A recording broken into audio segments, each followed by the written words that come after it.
For a long time, I struggled with sharing my story. Culture and a sense of belonging in the workplace is not the same thing. Creating a sense of belonging requires you sharing a bit of yourself.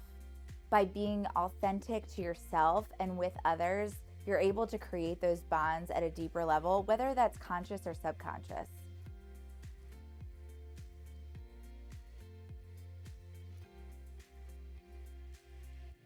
One way of doing that is sharing, yes, your day-to-day feelings, how you're feeling in the moment, but maybe also some life events that have made you who you are, that show why you do things the way you do, or just how you show up every day.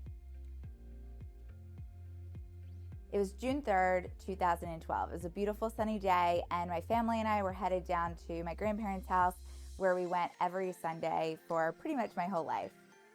My mom had been training for a triathlon, and I was training also, so we decided that we would get into the river that day and do an open water swim because we had only been training in the pool since then. And so we got all geared up in our suits, our caps. We had a boat that was riding alongside of us to spot us. And I remember swimming out and coming back in, and it was getting really rough that day. And looking up and seeing the pier and realizing that I was really close to being done. And I just put my head down and continued to push through. And that is really the last thing I remember. Then I remember waking up in the hospital. I remember swimming and then waking up, and I was told that I was run over by a drunk boater. And the first thing I said when I woke up, one of the first things was, you have to call my boss, you have to call my trainer, because I had all these things scheduled on what I thought was Monday.